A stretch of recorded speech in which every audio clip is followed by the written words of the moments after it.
इतने लोग नहीं डूबे हैं कुओं के गहरे पानी में।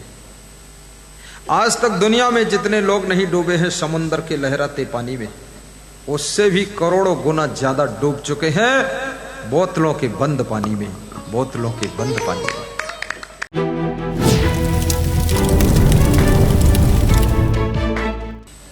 राम न रमस कौन दंड लागा। कबीर साहब पूछ रहे हैं कि हे मनुष्य, हे इंसान, हे नर नारियों, तुम राम में रमण नहीं करते हो, तुम्हें कौन सा दंड लगा है, कौन सा पाप लगा है? तुम्हारे पुण्य क्या छीण हो चुके हैं? भक्ति क्यों नहीं कर रहे? ये शरीर, कल मुझे हालोल में श्री सुरेश चौधरी जी मिले, उम्र 37 वर्ष, कह रहे थे कि ये मनुष्य का शरीर जो मिला है, इसका लोगों को ज्ञान नहीं है, ख्याल नहीं, ये सेवा परोपकार के लिए मिला है। गाय घास खाती और दूध बना कर देती है, हम दूध पीते हैं, हम इस संसार को क्या देते हैं? पेड़ पौधों की जड़ में हम गोबर डाल देते हैं, गंदा पानी डाल देते हैं, कचड़ा डाल देते हैं, और सब उसके रस को खींचकर वो हमें मीठे मीठे आम के फल देता है, अमरूद देता है। लेकिन उस अमरूद को खाकर, आम को खाकर हम क्या काम करते हैं? क्या काम करते हैं? चोरी, झूठ, गाली, गुस्सा, निंदा, बुराई, चुगली चाई, उल्टा पलटा काम। दूध पीकर, सुबह पीते हैं दूध और शाम को फिर पीते हैं दारू। दोनों में एक ही में मिलाई हो कबीर ज्ञानी। नहीं नहीं, शराब कभी नहीं पीना है। फल खाओ, जीवन को सफल बनाओ, और दारू कभी मत पियो। क्योंकि शराब, बात पैसे की ज्यादा नहीं है, पैसा आप कमाते हो, आप अपने पैसे से खरीदते हो, पीते हो, लेकिन शराब आपके स्वास्थ्य को बर्बाद कर देती है। शराब आपकी बुद्धि को भ्रष्ट करती है। शराब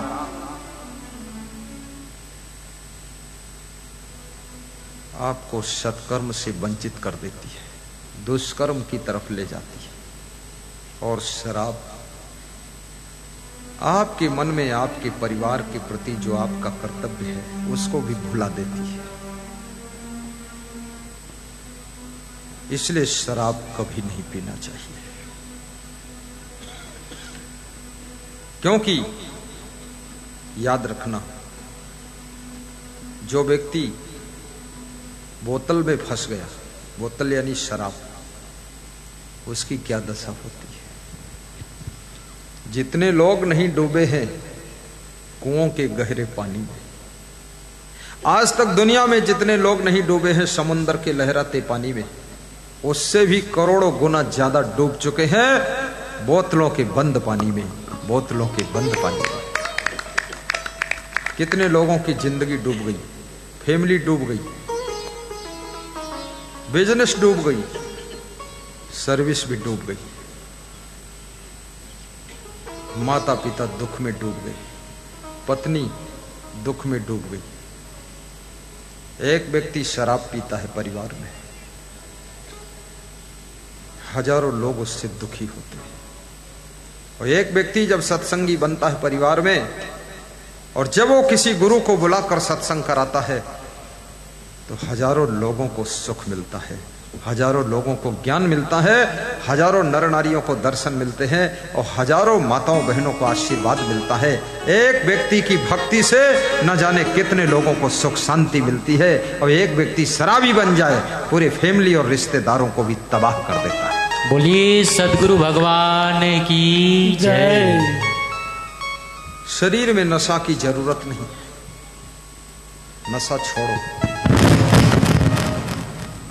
नशा करना है तो हमारे महान भक्त श्री राम बिहारी यादव बॉम्बे वालों जैसा नशा पर, देखिए उनको भक्ति का नशा चढ़ा है। जय जय जय इन जय जय जय। इनकी बेटी और ये नित्य के दानी, गुल्लक है इनके घर में, उसमें दान डालते हैं। अभी कल एक भक्त बड़ोदरा से आए थे, उनका नाम है सुभाष जायसवाल, मूल निवासी गोंडा। कह रहे थे गुरुदेव इतना परेशान हो गया, इतना दुखी हो गया, शरीर से भी बीमार, बिजनेस भी यूं त्यों। बोले मैंने एक गुल्लक लिया, उसमें दान डालने लगा, रोज प्रवचन सुनने लगा, बीमारी उसी दिन से दूर होने लगी और उसी दिन से बिजनेस भी संभलने लगी। आज वो स्थिति आ गई है कि इनोवा गाड़ी में 30 लाख की गाड़ी में चल पाऊं, ये स्थिति आ गई। जो नित्य दान करता है, नित्य ज्ञान सुनता है, नित्य प्रवचन सुनता है, नित्य ध्यान करता है और नित्य माता पिता को धन्यवाद देता है, चरण स्पर्श करता है और नित्य गुरु की वंदना करता है, याद रखना उसके पाप ताप संताप त्रैताप श्राप सब कट जाते हैं और उसके लिए सीधा स्टेट रोड प्राप्त होता है, जो पुण्य का रास्ता है उस पर चल करके वो सुख शांति का भागीदार बनता है। इसमें ऐसे कितने भक्त हैं जो नित्य प्रवचन सुनते हैं? हाथ ऊंचा करके बताए, दोनों हाथ उठा सकते। कमाल है, लगभग 60% लोग सुनते हैं। ये बाकी लोग क्या सुनते? प्रपंच।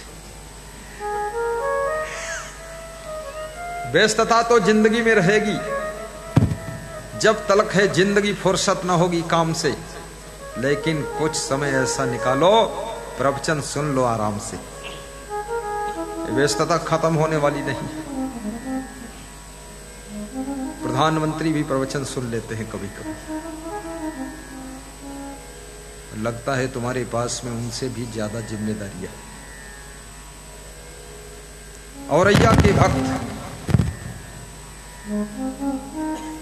कह रहे थे गुरुदेव खेत में सब्जी बोता हूं, मोबाइल में प्रवचन चालू कर देता हूं और जेब में मोबाइल रख लेता हूं और सब्जी का काम करता रहता हूं, प्रवचन सुनता रहता हूं। गाड़ी में यात्रा करो तब भी प्रवचन सुनो। सत्संग ज्ञान देता है। यूपी का एक भक्त कह रहा था मेरा स्वभाव भस्मासुर था। भस्मासुर समझते, बहुत क्रोधी, गुस्सा बहुत आता। बोले गुस्सा के कारण मेरा प्रमोशन भी रुक गया और गुस्सा के कारण घर में खटपट बहुत हुई, घर बिगड़ने लगा। लेकिन जब से प्रवचन सुनना शुरू किया 90% गुस्सा शांत हो चुकी है। अब घर भी बन गया है, कार भी आ गई है, संस्कार भी बदल गए हैं और आपकी कृपा से अब घर में रहने का मन होता है। नहीं तो अपने ही क्रोध के कारण घर से भागने का मन होता था। कितने लोग स्वयं बहुत क्रोध करते और स्वयं घर से भागना भी चाहते। क्रोध शवन को काल है, क्रोध ही है जंजाल। शिव दुर्वासा क्रोध बस बहुत भय बेहाल। गम खाना सीखो, सहनशील बनो, सहनशीलता ही राम रस है, गम खाना ही राम रस है और क्रोध के जहर को पीना ही भगवान शंकर की पहचान है। जो क्रोध के जहर को पी जाए वो शंकर भगवान है, शंकर भगवान है। महादेव बनिए, पतिदेव बनना आसान है, पतिदेव के बाद तुमको महादेव बना दूंगा। घर का जितना जहर है सब उठाकर पी लो, घर के जितने टेंशन दुख सब पीकर हजम कर जाओ, मुस्कुराते रहो। खिलचीपुर में सत्संग था, डिस्ट्रिक्ट राजगढ़। एक परिवार में पधरौनी गए थे हम, गुप्ता परिवार था। लोगों ने बताया इनका परिवार बहुत बड़ा है। हमने पूछा कितने सदस्य? 65 मेंबर हैं बताया। ज्वाइंट फैमिली है कि अलग अलग? बोले ज्वाइंट फैमिली। तो कौन चलाता है? तो एक बुजुर्ग आदमी खड़ा था, उसकी तरफ इशारा दिया कि ये संचालित करते हैं। तो बुजुर्ग को बुलाया, मैंने कहा 65 साधु एक साथ रहना मुश्किल है, कमंडल कमंडल लड़ा देगा, लपटी लपटा पटकी पटका कर देगा, भाग जाएगा पता नहीं कहां। और ये 65 तुम्हारे गृहस्थ लोग, ये महिलाएं कैसे रहती, सब पोता पोती, इतने लड़के बच्चे सब। उसने कहा जहर के घूंट पी लेता हूं। मैंने कहा जहर के घूंट पीते हो, मरते क्यों नहीं, जिंदा बैठे? बोले मीराबाई हूं। उसने जहर पिया, वो मरी नहीं। शंकर भगवान हूं, वो भी जहर पिया, मरा नहीं। तुमने का मतलब? बोले मीरा जैसी भक्ति मेरे अंदर है और शंकर जैसी सहन शक्ति भी मेरे अंदर है, इसलिए इस परिवार को मैं चला पा रहा हूं। किसी बड़े संगठन को संचालित करने के लिए, संगठन को जोड़ने के लिए बहुत बड़ी सहनशीलता की आवश्यकता पड़ती है। जो गम नहीं खा सकते हैं वह संगठन से कम हो जाते हैं, जो गम खा लेते हैं वह संगठन में बड़ी दम डाल देते हैं। बोलिए सद्गुरु भगवान की जय, सुखदाता गुरुदेव की जय। और ये भी याद रखना, गम केवल बातों की गम नहीं होती। पैसे का नुकसान होगा वो भी गम खाना पड़ेगा, सामान का नुकसान कोई करेगा वो भी गम खाना पड़ेगा। कोटा आश्रम में हम थे तो लोग टाण बनाते ना, दीवार में एक ऊपर छत डाल देते, उस पर सामान रख देते। तो ऊपर रखा था सामान कुछ, तो एक साधु गया, पता नहीं क्या था उसका, कोई काम होगा या नहीं होगा या उसको ढूंढ रहा होगा। तो ऊपर से तेल का पीपा गिराया, उसमें 14 लीटर तेल था सरसों का, अपने ऊपर गिरा लिया, खुद भी लथर गया, गद्दा रजाई लथार दिया, नीचे आटा चावल था वो भी सब लथार दिया, पूरे कमरे के अंदर वो 14 लीटर तेल बिखराया। और उसके बाद वो साधु बड़ा महान संत था, जा करके साबुन से स्नान कर रहा था, गद्दा रजाई भीग गया तेल में, उसकी कोई परवाह नहीं। तो एक छोटा साधु मेरे पास आया, बोला गुरुजी तेल ऊपर से गिरा दिया है, सब गद्दा रजाई भीज गया है, और वो खुद जाए के साबुन लगा के स्नान कर रहे हैं, वो उठाई नहीं। तो हमने कहा चलो नहाने दो। मैं खुद गया, 3 घंटे। अब उसमें जो जाए, कमरे में फर्श लगी कोटा स्टोन, तो उस पर तेल सरसों का, तो फिसल कर सट से गिरे। तो मैंने कहा ये तो संभालने कठिन मामला है, 10-12 रजाई गद्दा भी खराब हो गया है। तो हमने कहा ऐसा करो,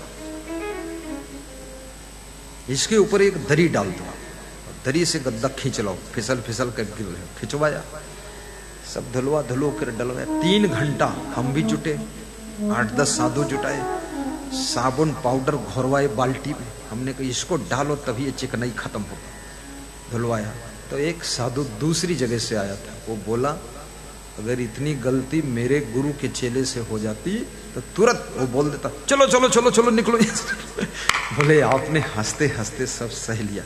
हमने कहा सह नहीं पाते तो एक भी हमारे साथ रह नहीं पाते।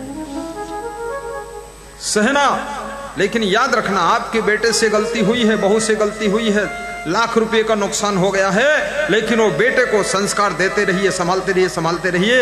एक दिन उसी बेटे से 10 करोड़ का फायदा भी होने वाला है। एकता से राष्ट्र का निर्माण होता है, प्रेम से ही देश का कल्याण होता है। स्नेह का दीप जलाओ आज घर घर में, प्रेम ही आजादी का पैगाम होता है, प्रेम ही आजादी का पैगाम होता है। जैसे हम यहां भ्रमण कर रहे हैं, मैं 1 अक्टूबर से निकलता हूं, तब से आश्रम जाने की जरूरत नहीं हमको। 15 जून तक कोई आश्रम नहीं जाता हूं। सुरेश चौधरी क्यों? क्योंकि संगठन है और आश्रम सब ठीक चलते रहते। घर में भी संगठन बनाइए, परिवार में संगठन बनाइए, भाइयों में संगठन करिए, देवरानी जेठानी में संगठन बनाइए और गम खा लीजिए। संगठन में बहुत बड़ी शक्ति हुई है। भारतीय जनता पार्टी के एक कार्यकर्ता ने बताया था कि 18 करोड़ मेंबर हैं भारतीय जनता पार्टी के, और 18 करोड़ लोगों का ये संगठन भारत के देश की छाती के ऊपर राज्य करता है। पूछ लो नरेंद्र मोदी से कितना सहना पड़ता होगा, पूछ लो आदित्यनाथ से कितना गम खाना पड़ता होगा, और पूछ लो शिवराज सिंह चौहान से कितने जहर के घूंट पीना पड़ा होगा, तब जाकर के ये संगठन सफल हुआ है। जो आदमी गम नहीं खा सकता है और राजनीति में भी फेल हो जाता है।